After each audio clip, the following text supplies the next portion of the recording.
Notebook IAS आपकी सफलता है हमारा मिशन। हेलो दोस्तों, स्वागत है आपका आपके पसंदीदा यूट्यूब प्लेटफॉर्म नोट्सबुक आईएएस पे। दोस्तों, हम लोग बात करने वाले हैं आधार से संबंधित। और आधार जो है बिल्कुल चर्चा में बना हुआ है। जैसे एसआईआर जो हुआ था अभी आपने देखा बिहार में, उसमें भी आधार चर्चा में बना हुआ था। उससे पहले भी जो है आधार जो है चर्चा में बना हुआ था, क्योंकि सुप्रीम कोर्ट का एक डिसीजन है, निर्णय है, उस पर जो है जो बहुत ज्यादा जो है अगर आप कहेंगे तो बातचीत शुरू हुआ था, डिबेट हुए थे। और डिबेट होने के बाद भी जो है मामला जो है सुर्खियों में रहा था। फिर और भी अन्य राज्य हैं जहाँ पे एसआईआर की जो प्रक्रिया है वो शुरू हो गई है। लगभग 7 राज्यों में भी ये शुरू हो गई है ना। जैसे उत्तर प्रदेश में भी देखेंगे तो लगभग पंचायती राज के चुनाव आने वाले हैं, लगभग अप्रैल वगैरह के आसपास।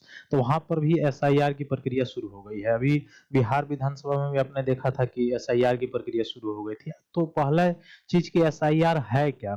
एसआईआर जो है एक तरह से जो फर्जी वोटर्स हैं उनको हटाने की प्रक्रिया है, और जो लोग नहीं जुड़े हुए हैं इलेक्टोरल में उनको जोड़ने की प्रक्रिया है। बाकी और कुछ है नहीं। ठीक है। जैसे डुप्लीकेट के रूप में बहुत लोग जो है उसमें जुड़े हुए होते हैं, उनको मुख्य रूप से वहां से रिमूव करना। जैसे आपने असम में ही देखा, बहुत सारे ऐसे लोग हैं जो बांग्लादेश के थे, वहां पे फर्जी वोटर्स के रूप में वहां पे क्या कर रहे थे, मतदान कर रहे थे। एक तो व्यक्ति वहां से ऐसा बोल रहा था कि मैं दो दो बार तीन तीन बार जो है भारत में मतदान किया हुआ हूँ। तो यहाँ सबसे बड़ा कंसर्न है, जो भारत के अनदर कंट्री से आके, दूसरे कंट्री से आके भारत में रह रहे हैं और यहाँ पे मतदान प्रयोग कर रहे हैं, तो कहीं ना कहीं इनका मिसयूज किया जा सकता है ना।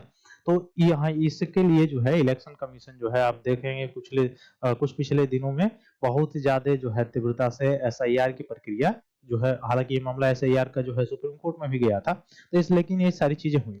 अब एसआईआर का मुद्दा मैं क्यों यहाँ पे उठाया, उसका कारण ये है कि एसआईआर में भी जो आइडेंटिफिकेशन के लिए जो प्रमाण पत्र मांगे जा रहे थे, उसमें भी मांगा जा रहा था आधार कार्ड को। ठीक है, बात समझिएगा।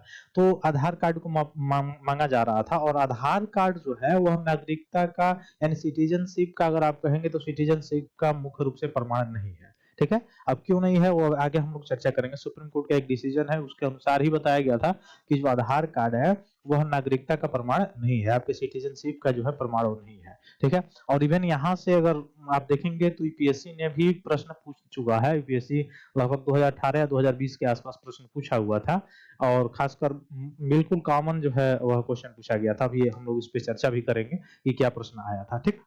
तो यह जो स्पेशल इन्वेस्टिगेशन रिवीजन जो हो रहा है, एसआईआर की प्रक्रिया हो रही है, या बहुत सारे जो डॉक्यूमेंट्स बन रहे हैं, बहुत सारी जो चीजें हो रही हैं, जैसे आप देख रहे हैं पासपोर्ट बनवाने अगर आप जा रहे हैं, एक लोकल लेवल पर अगर आयुष्मान जैसे कार्ड बन रहा है, आयुष्मान भारत के अगर आपको लाभ लेना है, तो वहां पर भी आधार कार्ड मांगा जा रहा है। हालांकि सुप्रीम कोर्ट का जो है पहले से ही निर्णय है कि जो आधार कार्ड है वो आपका नागरिकता का जो है वह आइडेंटिफिकेशन नहीं है। लेकिन उसके बावजूद भी अगर आप जाएंगे तो सीधे आपसे क्या मांगा जाएगा, आधार कार्ड मांगा जाएगा। अब आधार कार्ड में अपडेट से रिलेटेड ये सारी चीजें जो है वो जरूरी है, उस पर भी हम चर्चा करेंगे कि अपडेट कैसे जरूरी है। क्योंकि बहुत ऐसे लोग हैं जो वृद्ध हो गए हैं या खेतों में काम करते हैं, किसान वर्ग से आते हैं, ठीक है, या मजदूर वर्ग से आते हैं, वो वर्क करते हैं, तो उनके हाथ की जो रेखाएं हैं वह कार्य नहीं करती हैं। अब नहीं करने के कारण बहुत सारे जो, जैसे वह आधार कार्ड से जो है पेमेंट उनको लेना हो, निकालना हो पैसा, वहां पे दिक्कतें आती हैं। तो उसके लिए भी जो है अलग से टेक्नोलॉजी का प्रयोग किया जा रहा है। जैसे उनका जो आई है वह वहां से मुख्य रूप से अगर देखेंगे तो वहां पर भी जैसे आधार कार्ड बनता है, तो ये सभी चीजों का जो है आइडेंटिफिकेशन के लिए लिया जाता है। ठीक उस तरह से भी काम किया जा रहा था। ठीक ना। तो अभी कुछ समय पहले आपने ये भी देखा था कि जो मनरेगा है जिसके तहत जॉब कार्ड बनता है, ठीक ना। अब मनरेगा आप देखेंगे कि महात्मा गांधी जो है नेशनल रूरल जो एम्प्लॉयमेंट एक स्कीम है, 120 दिन का स्कीम है। 120 दिन जो है वह रोजगार वर्ष में दिया जाता है ग्रामीण क्षेत्र, मतलब ग्रामीण क्षेत्र के जो पुरुष हैं अथवा महिला हैं उनको रोजगार दिया जाता है 120 दिन का। ठीक है। और पास गांव के पास में ही दिया जाता है। ठीक ना। और वह किस व्यक्ति को दिया जाता है, तो अनस्किल्ड जो है उनको दिया जाता है, नहीं कि स्किल्ड हो, साक्षर हो, उनको नहीं दिया जाता है। ठीक है, ये भी चीजें हैं। तो वहां से भी आपने देखा कि कोरोना काल में भी बहुत सारे जो चीजें हैं उस पर डिपेंडेबल थी, उसके बावजूद भी आप देखेंगे तो वहां भी फर्जीवाड़ा चल रहा था, जिसके लिए एबीएस लागू करने की बात वहां पे चल रही थी। तो वहां पे भी आधार कार्ड को मैंडेटरी कर दिया। तो इस तरह से अगर आप देखें कुल मिला के आधार कार्ड जो है प्रेजेंट टाइम में बहुत ज़्यादा नेसेसरी है और उससे भी ज़्यादा नेसेसरी है उसको अपडेट कराना, है ना? जैसे बहुत लोगों का आज से 10-12 साल पहले जो है आधार कार्ड बन गया, अभी तक अपडेट नहीं किया गया। अपडेट ना करने के चलते आगे आने वाले समय में बायोमेट्रिक में क्या होगा, दिक्कत हो सकता है। तो इसलिए मुख्य रूप से इसका जो है वह क्या किया जा सकता है, वो अपडेट कराने के लिए ऑप्शन दिया हुआ है। उस समय आप देखेंगे कि बहुत ऐसे लोगों का आधार कार्ड इस तरह से बन गया बिना जो है सर्टिफिकेट के। अधिकतर लोगों का आप देखेंगे आधार कार्ड जो बना हुआ है 1 जनवरी से ही आपको दिखाई देगा, ठीक है? ग्रामीण क्षेत्रों में खासकर आप जाएँगे तो जो लोग जैसे बहुत पहले के हैं, बहुत पहले एज के हैं, उनका अगर आधार कार्ड बना है तो उनके पास कोई डॉक्यूमेंटेशन वाला चीज़ वगैरह था नहीं।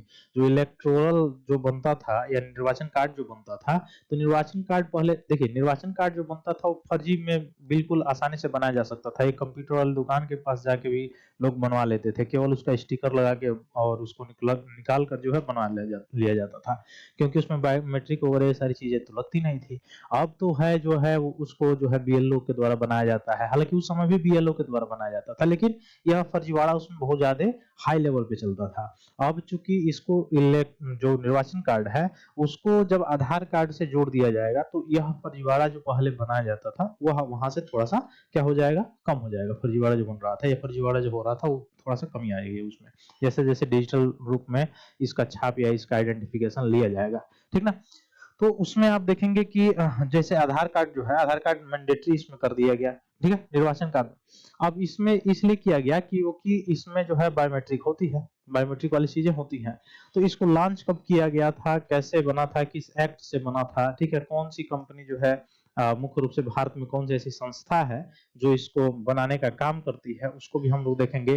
कितना डिजिटल जो डिजिट का एक जो है नंबर आपका आधार नंबर होता है ना? इवन जो है इसमें पहले ऑप्शन जैसे मोबाइल नंबर उस समय अगर देखेंगे जब आपका आधार बना होगा, लगभग बहुत पहले का अगर बना होगा आधार आपका 10-12 साल पहले का, 10 साल पहले का, तो उसमें देखेंगे कि मोबाइल नंबर उस समय किसी का नहीं आता था, अपना ही वो जो बनाने वाला था, अपना ही डाल देता था। ठीक ना? ऐसे बहुत सारे लोगों का जो है लाइसेंस भी रद्द हुआ था उस समय। तो जब अपना नंबर डाल देता था, बाद में अब चूँकि आधार कार्ड सभी चीज़ों में लग रहा है, बैंक में भी लग रहा है, बैंकिंग सिस्टम जो है कोर बैंकिंग सिस्टम आप देखेंगे तो उसमें भी आधार कार्ड मैंडेटरी हो गया है। तो उसमें भी अगर देखेंगे तो आधार कार्ड मैंडेटरी हुआ है और उससे अगर आपको पैसा निकालना है या इवन आपके मोबाइल से जो है मतलब कहने का मतलब ये है कि बैंक से पैसा निकालना है या कोई भी बैंक से ट्रांसफर वाली जो गतिविधियां करनी है तो उसमें आपके आधार कार्ड में जो दिया गया मोबाइल नंबर है उस पे जो है ओटीपी आता है, वन टाइम जो पासवर्ड है। तो वहां पे जो ओटीपी आता है इसका मतलब ये हुआ कि जो आधार कार्ड में जो आपने नंबर दिया था वह रहना चाहिए आपके पास। अब वह नंबर उस समय का जो है नंबर है वह एक्टिव नहीं है या हो सकता है किसी तीसरे का है और उसके चलते जो है सारी चीजें हो रही हैं। तो इसमें जो है अपडेट करने की भी आवश्यकता है। अपडेट करने के लिए भी एक जो नया ऐप हम अभी बात करने वाले हैं जो लॉन्च किया गया है, इस ऐप में ये सारी व्यवस्थाएं हैं। ऑटोमेटिक रूप से मोबाइल नंबर भी जो है चेंज कर सकता है व्यक्ति, ठीक ना? कुछ आइडेंटिफिकेशन की भी इसमें जरूरत पड़ेगी, आगे हम लोग चर्चा करेंगे, लेकिन वह आसानी से सुलभ रूप से किया जा सकता है। अब बात आती है कि अपडेट करने की, जहाँ पे मोबाइल नंबर अपडेट करने की बात होती है, तो वहाँ पे मोबाइल नंबर अपडेट करने के लिए चूंकि आधार केंद्र सभी ग्रामीण क्षेत्रों में 5-10 किलोमीटर के एरिया में नहीं हुआ करता था, 10 किलोमीटर से बियॉन्ड जाना पड़ता था या किसी को पता भी नहीं चल रहा था कि कुछ समय के लिए कहीं पे बन रहा है, फिर उसके बाद से उसका लाइसेंस रद्द हो गया, फिर तीसरे जगह बन रहा है। तो इस तरह की जो परेशानियां हैं जिसके चलते लोग जो है इस पर ज्यादा ध्यान नहीं दे पा रहे थे, ज्यादा इसके और इनका झुकाव लोगों का नहीं था और धीरे धीरे फिर वही सिस्टम अपनाया कि इससे बढ़िया कि मैं बैंक ही चले जाऊं, बैंक से ही जाके अपना पैसा जो है वो निकाल सकूं, ठीक है? अब उसमें आप देखेंगे कि 2016 से पहले जब नोटबंदी हुआ उससे पहले अगर आप देखेंगे तो उस समय बैंकों में कितना बड़ा भीड़ लगता था। हालांकि नोटबंदी के बाद भी आपको देखने को मिला होगा ये सारी चीजें कि बहुत बड़ी मात्रा में जो है बैंकों में आपको भीड़ दिखाई देता रहा होगा। लेकिन अभी प्रेजेंट टाइम में आप जाएंगे तो बैंकों में जो है वह भीड़ कम दे रहा है। उसका कारण है आप देखेंगे कि जैसे एटीएम हो गए या फिर से आप देखेंगे कि मोबाइल जो बैंकिंग हो गया, नेटवर्क बैंकिंग हो गया या भीम पे वगैरह, यूपीआई वगैरह, जो ये जो सारी चीजें लॉन्च हो गई, ठीक ना? ये आधार कार्ड से जो बहुत से ऐसे ग्रामीण क्षेत्र में जो किसान वर्ग के लोग हैं, डायरेक्टली आधार, अगर उनके पास मोबाइल नहीं है तो आधार कार्ड लेके जाते हैं और अपना जो है फिंगर देते हैं, पैसा निकाल लेते हैं जो भी है।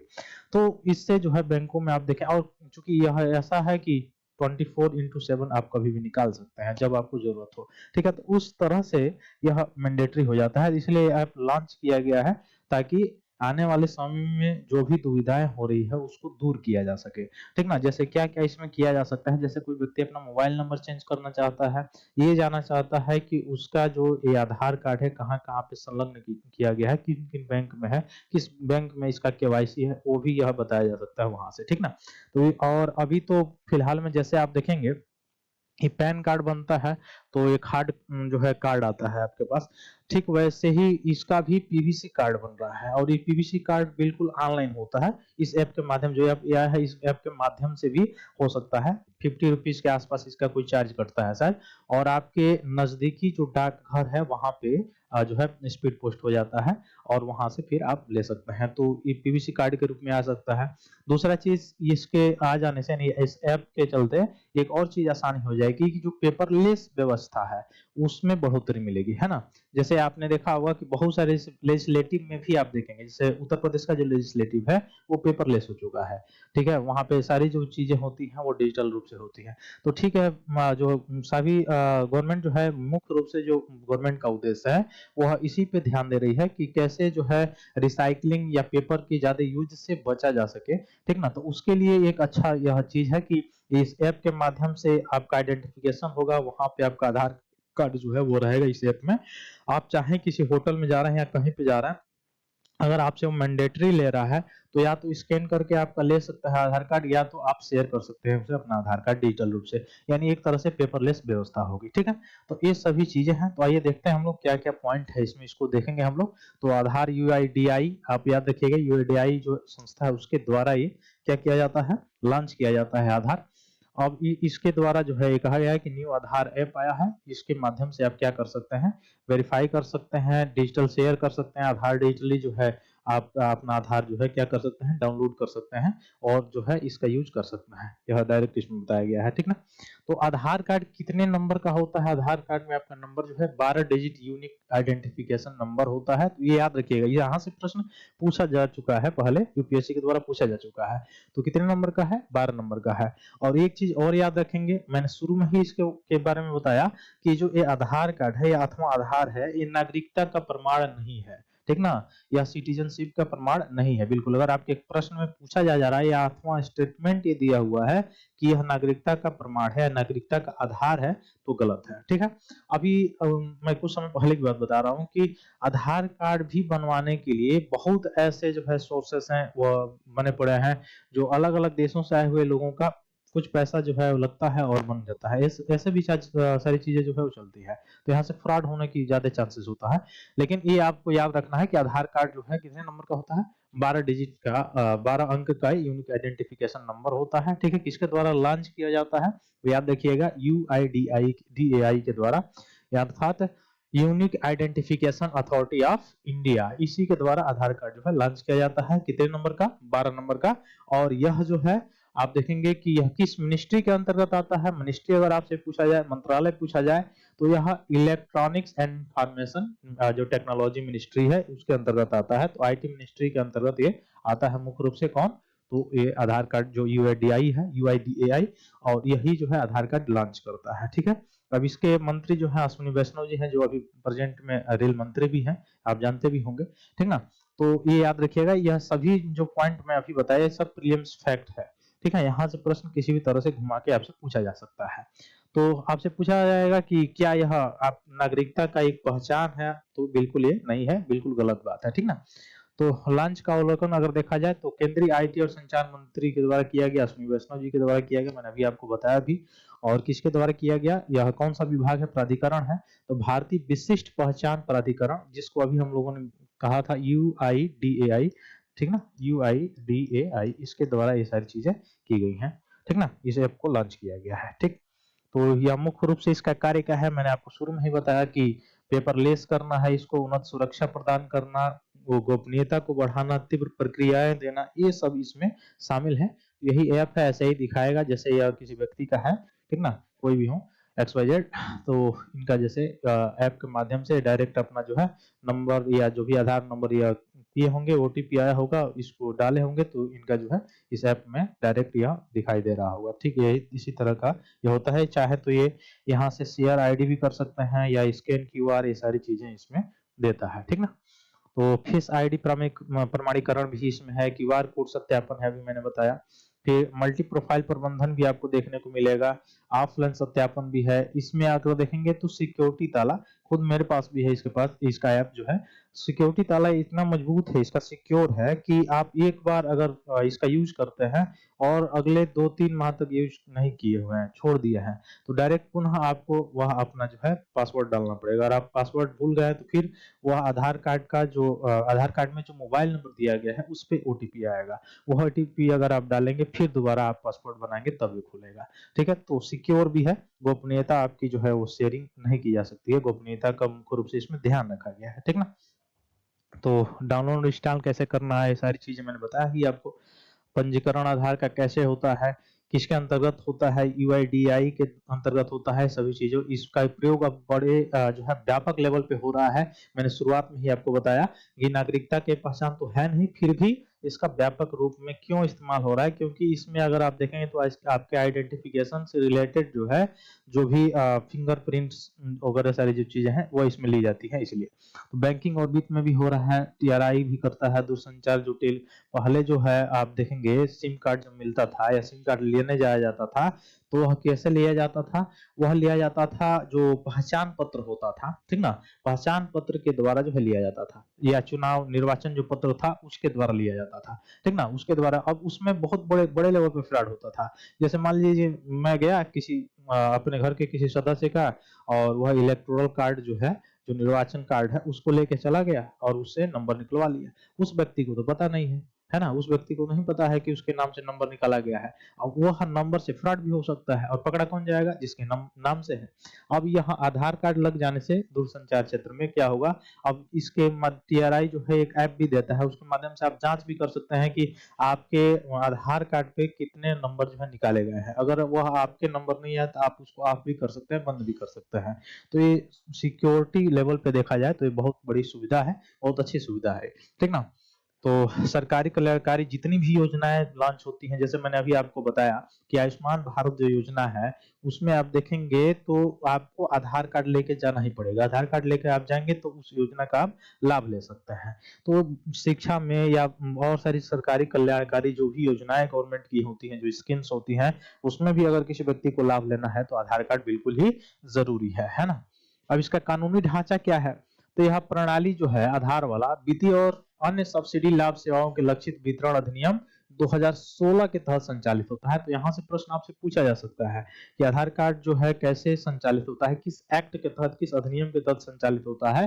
तो यह किस अधिनियम के तहत, वित्तीय और अन्य सब्सिडी लाभ सेवा का लक्षित वितरण अधिनियम 2016 का इसका एक्ट है, उसके तहत यह संचालित किया जाता है। तो इसका कानूनी फ्रेमवर्क है, बिल्कुल है, कब का है, 2016 का है, ठीक है। रेगुलेशन अगर देखा जाए तो कौन करता है, मैंने शुरुआत में ही बताया कि यूआईडीएआई के द्वारा इसका रेगुलेशन भी किया जाता है, प्रमाणीकरण भी किया जाता है। और किस मंत्रालय के अंतर्गत आता है, तो वह आईटी मिनिस्ट्री के अंतर्गत जो है यह आता है, ठीक ना। गोपनीयता संरेखन अगर देखा जाए तो चयनात्मक डेटा साझाकरण, भारत के सहमति आधारित जो है एक्सेस और डेटा न्यूनीकरण के विकसित हो रहे जो डिजिटल व्यक्तिगत जो पर्सनल डेटा है, उसको भी संरक्षण के सिद्धांतों का समर्थन करता है, ठीक ना। तो डेटा प्रोटेक्शन एक्ट अभी कुछ समय पहले पारित भी हुआ था, आपने देखा भी था। खैर उस पॉइंट पे हम लोग नहीं जाएंगे। डेटा प्रोटेक्शन जो एक्ट है, जो अभी संशोधन हुआ है, उसमें 2019 के बाद से 2023 में फिर 2025 में संशोधन हुआ है। खैर उस पॉइंट पे हम लोग नहीं जाएंगे, लेकिन यह अगर सिक्योरिटी लेवल से देखा जाए, सिक्योर लेवल से देखा जाए, तो यह बिल्कुल सिक्योर है। और किसके अंतर्गत आता है, किस प्राधिकरण के तहत, यूआईडीएआई के अंतर्गत आता है, ठीक। इसका उद्देश्य क्या है, डिजिटल आधार को संग्रहित करना और वर्चुअल आईडी बनाना, प्रमाणीकरण करना। प्रमाणीकरण मतलब कैसे प्रमाणीकरण इसमें होता है, ओटीपी आधारित जो है इसमें प्रमाणीकरण होता है, ठीक है। तो ये सारी चीजें हैं इसमें। पहला चरण इसमें देखेंगे तो 2025 में कुछ चयनित राज्य और प्रमुख सेवा क्षेत्रों में बीटा रोल आउट के रूप में इसका प्रयोग किया गया था। फिर प्ले स्टोर और ऐप स्टोर के माध्यम से फिर रिलीज किया गया। तो यह कुछ मतलब चरण है जिसके द्वारा इसको लॉन्च किया गया है, जिस जो ऐप है इसको लॉन्च किया गया है। हालांकि यहाँ से आपसे प्रश्न नहीं पूछा जाएगा कि कितने चरणों में लॉन्च हुआ या नहीं हुआ, है ना। तो क्या इसका सिक्योरिटी लेवल है, यह सारी चीजें आपसे पूछी जा सकती है। अब यह प्रश्न है जो लगभग 2020 के आसपास जो है यूपीएससी ने आपसे पूछा हुआ है। देखिए प्रश्न में 2 स्टेटमेंट दिया हुआ है। पहले चूंकि 2020 के आसपास आप देखेंगे तो यूपीएससी का लेवल भी यही था। लेवल हालांकि अभी भी उसका चेंज नहीं है। लेवल आप यूपीएससी के लेवल को पकड़ ही नहीं सकते हो। हर बार लेवल उसका चेंज अनचेंज होता रहता है। तो ये आप देखेंगे तो हालांकि उस समय एलिमिनेशन मेथड था, तो एलिमिनेशन मेथड से रिलेटेड जो है प्रश्न पूछा हुआ है। प्रश्न ये है कि आधार कार्ड का प्रयोग नागरिकता या अधिवास के प्रमाण के रूप में किया जा सकता है। दूसरा स्टेटमेंट दिया हुआ था, एक बार अगर इसको जारी कर दिया जाए तो उसके जारी करने के पश्चात इसे निर्गत करने वाला प्राधिकरण आधार संख्या को निष्क्रिय या लुप्त नहीं कर सकता। मतलब आधार संख्या को मतलब डिलीट नहीं कर सकता एक बार अगर जारी कर दिया जाए तो। ये 2 स्टेटमेंट दिए गए हैं और आपसे पूछा जा रहा है कि दोनों स्टेटमेंट में कौन सही है, ठीक ना। केवल एक सही है, केवल 2 सही है, या दोनों सही है, या दोनों गलत है, ये आपसे पूछा जा रहा है। तो अभी अभी तक जो भी इंफॉर्मेशन मैंने आपको बताया उसी से रिलेटेड ये स्टेटमेंट दिया हुआ है। पहला स्टेटमेंट आप देखेंगे कि साफ साफ कह रहा है कि आधार कार्ड का प्रयोग नागरिकता या अधिवास के प्रमाण के रूप में किया जा सकता है, जबकि ये गलत है। जो कि आधार कार्ड है वह सिटीजनशिप का प्रमाणीकरण जो है वो नहीं है, आइडेंटिफिकेशन नहीं करता है, इससे नागरिकता का प्रमाणन नहीं होता है। इसका मतलब क्या हुआ कि ये पहला स्टेटमेंट आपका जो है वो बिल्कुल क्या हो जाएगा, गलत हो जाएगा। तो पहला स्टेटमेंट गलत होते ही इसका मतलब क्या होगा, पहला ऑप्शन आपका गलत हो गया और यह ऑप्शन भी गलत हो गया। अब 2 ही ऑप्शन बचा हुआ है, इसी में से आप एलिमिनेट कर सकते हैं अथवा अगर आपको जानकारी है तो यहाँ से बता सकते हैं। दूसरा है, एक बार जारी करने के पश्चात इसे निर्गत करने वाला प्राधिकरण। निर्गत करने वाला प्राधिकरण कौन है, यूआईडीएआई है ना, यही ना है यूआईडीएआई। अब यह किस मंत्रालय के अंतर्गत, आईटी मंत्रालय के अंतर्गत आता है। तो आधार संख्या कितने नंबर का होता है, 12 नंबर का होता है, 12 डिजिट का होता है। कह रहा है निष्क्रिय या लुप्त नहीं कर सकता, बिल्कुल निष्क्रिय कर सकता है। इसमें वीआईपी नंबर भी दिया जाता है और अगर वह मतलब अगर डिलीट हो गया वह व्यक्ति, उस व्यक्ति का डेथ हो गया तो बिल्कुल उसको निष्क्रिय किया जाएगा। तो ये दोनों के दोनों स्टेटमेंट, पहला स्टेटमेंट तो गलत था ही, दूसरा स्टेटमेंट भी क्या है, गलत है। इसलिए कौन सा ऑप्शन सही होगा, कह रहा है कौन सा सही है, तो सही तो कोई नहीं है। इसका मतलब डी ऑप्शन सही होगा, यानी ना तो पहला स्टेटमेंट सही है और ना तो दूसरा स्टेटमेंट सही है। इसका मतलब ये हुआ कि दोनों के दोनों आपके जो स्टेटमेंट दिए हुए हैं वह दोनों के दोनों स्टेटमेंट क्या है, रॉन्ग है। ठीक है, तो आज का ये हम लोगों का क्लास था जो मुख्य रूप से आधार कार्ड से रिलेटेड जो भी जानकारियां दी गई थी उसको मैंने बताने का प्रयास किया। यहाँ से प्रीलियम से बहुत सारे फैक्ट निकल के आ सकते हैं, वो जो मैंने बताया। ठीक है, फिर मिलता है हम लोग अपने अगले क्लास में, तब तक के लिए बहुत बहुत धन्यवाद। जय हिंद। हेलो दोस्तों, नोट्सबुक आईएएस आपकी सफलता है। हमारा मिशन के तहत लाया है बेहतरीन टेस्ट सीरीज का कलेक्शन जिसमें यूपीएससी और स्टेट पीसीएस के प्रीलिम्स और मेंस के टेस्ट सीरीज उपलब्ध है, वो भी लोएस्ट प्राइस में। तो आप आज ही अपनी सफलता की दिशा में आगे बढ़ने के लिए हमारे टेस्ट सीरीज सेंटर दिल्ली के मुखर्जी नगर और प्रयागराज के सिविल लाइंस के सेंटर पर जाकर टेस्ट सीरीज परचेज कर सकते हैं। आप अगर ऑनलाइन टेस्ट देना चाहते हैं तो आप डिस्क्रिप्शन में दिए गए लिंक द्वारा आप हमारे ऐप को प्ले स्टोर के माध्यम से डाउनलोड कर ऑनलाइन टेस्ट सीरीज परचेज करें और अपनी तैयारी को और मजबूत बनाएं। अन्य जानकारी के लिए आप दिए गए नंबर पर कॉल भी कर सकते हैं।